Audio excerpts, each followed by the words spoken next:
Hello दोस्तों, आप सभी का फिर से अपने यूट्यूब चैनल वैट्सएप पर स्वागत है।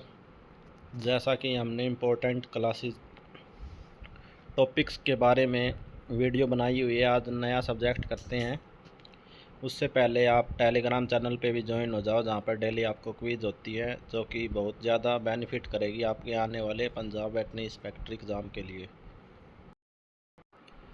आज फिजियोलॉजी के बारे में बात करेंगे, इसके जो भी इम्पोर्टेंट टॉपिक्स हैं। सबसे पहले ब्लड का ही टॉपिक है और यहाँ से एक क्वेश्चन आ जाता है, या तो पीएच पूछ लेते हैं या फिर कितना परसेंट बॉडी के अंदर होता है, इसका क्वांटिटी 8% जो होती है। और इनमें से पूछ लेते हैं कि लिम्फोसाइट कौन से ब्लड सेल है। ब्लड का टॉपिक मेन है, पूरा ब्लड का टॉपिक कर लेना है।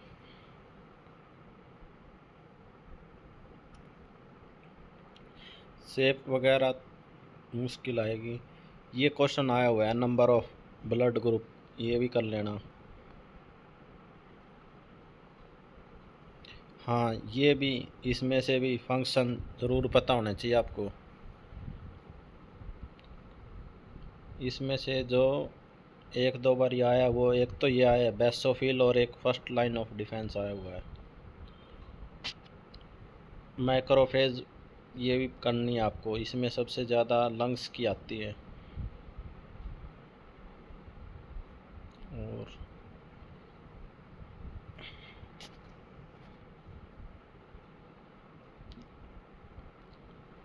ये आपको पता होनी चाहिए टर्म रिलेटेड, ऐसे जैसे भाई अनइक्वल साइज आरबीसी का उसको क्या बोलेंगे, प्रोटीन आ रहा है यूरिन में उसको क्या बोलेंगे।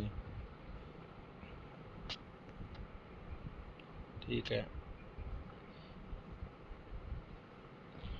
ये इतनी वो नहीं है इसमें। इसको ईसीजी की फुल फॉर्म आई हुई है, इसको ग्राम आएगा, कभी आप इसको ग्राफ लिख दो। और इतनी ज़्यादा इम्पोर्टेंट नहीं है, इसमें सिर्फ आपको इनकी फुल फॉर्म पता होनी चाहिए। आर्ट का टॉपिक सबसे मेन है, साउंड वगैरह का, और इसमें ख़ास करके जो सबसे ज़्यादा इम्पोर्टेंट है वो यही है कि आर्टरी, कौन सी आर्टरी ब्लड लाती है, कौन सी वेन जाती है, कौन सी लाती है।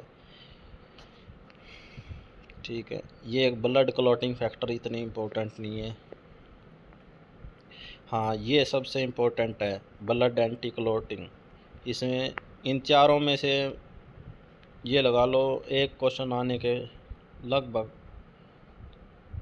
90 से 95% चांस है। EDTA वाला ज़्यादा आता है, बाकी ये आता है कि इनमें से एंटी कोगुलेंट कौन सा नहीं है। ये 3 ऑप्शन दे देंगे, बाकी एक अलग कर देंगे। इम्यूनिटी का इतना वो नहीं है। हाँ, ये ज़रूर कर लेना भाई, नेचुरल इम्यूनिटी का एग्जांपल कौन सा है, एक्वायर्ड में पैसिव का कौन सा है, ये वाली।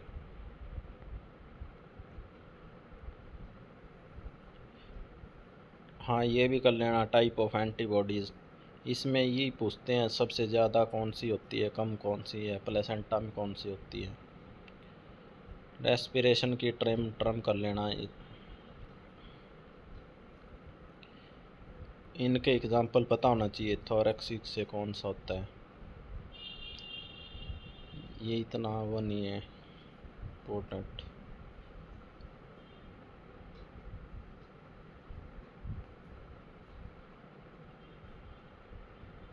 और आर्डर का एक कौन सी होती है वो, हाँ, ये मीडियम सस्पेंसरी लिगामेंट होता है, ये इलास्टिसिटी के लिए वो होता है, इसका ये याद रखना है। और तो इतना इम्पोर्टेंट नहीं है इतना। मिल्क वाला आप उसमें से कर सकते हो, एलपीटी में से। ये पता होना चाहिए कोलेस्ट्रॉल में कितना वाटर, मिल्क वाला। पीएच तो सबकी कर लेना, पहले ही बताया था मैंने, पीएच हर चीज़ की जो भी पीएच आपको दिखे ना वही कर लेना।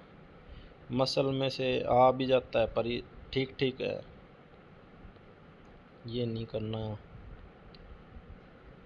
हाँ, एक ये प्रीहेंसिव ऑर्गन सभी के पता होने चाहिए आपको। मतलब 2-3 PYQ में 1-2 क्वेश्चन ज़रूर मिल जाता है इसका। ये रिपीट सभी चीज़ों की, काव ब्लड सब ये ज़रूर कर लेना।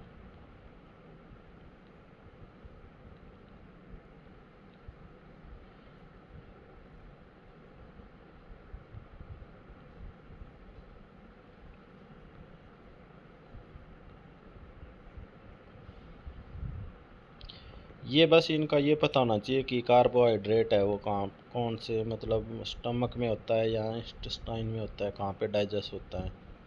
और इतना डीप पढ़ने की ज़रूरत नहीं है इसकी।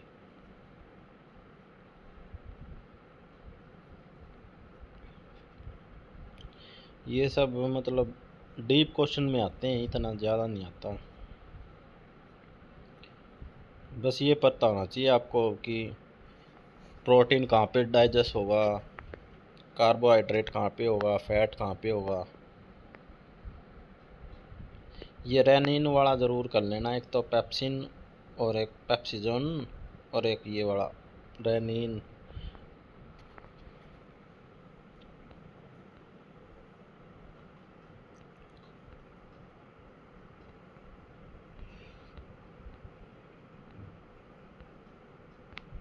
हार्मोन का टॉपिक इम्पोर्टेंट है एक।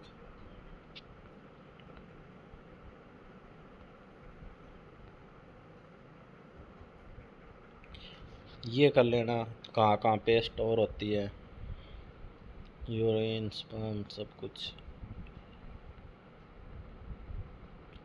ये वाली भी चीज़ें ये मतलब बेसिक है। आ जाती है लार्जेस्ट ग्लैंड कौन सी है, लार्जेस्ट ऑर्गन कौन सा है, स्मॉलेस्ट कौन सा है, ये रे।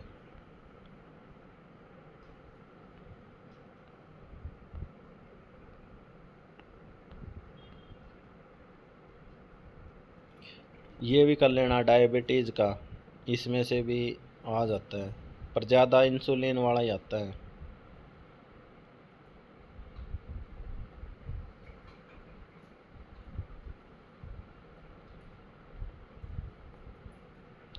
हार्मोन मैंने बता ही दिया, इम्पोर्टेंट है। एक क्वेश्चन ये लगा लो 100% है कि हार्मोन से आएगा ही आएगा।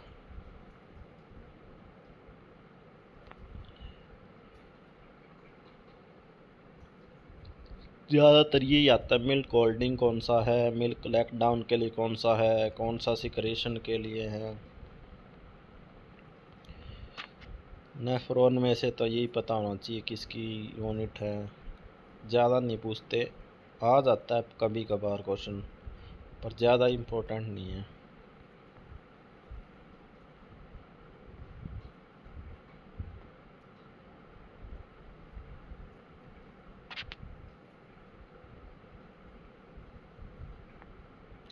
ये टर्म्स ज़रूर कर लेना हर चीज़ की, यूरिनेशन की, पोलिन्यूरिया।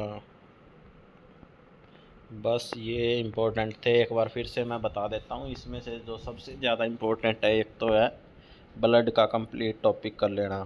उसके बाद में हार्ट में कौन सी वेन ब्लड लेके जाती है, कौन सी लाती है, कहाँ से क्या सिस्टम है, पूरा फंक्शन हार्ट का।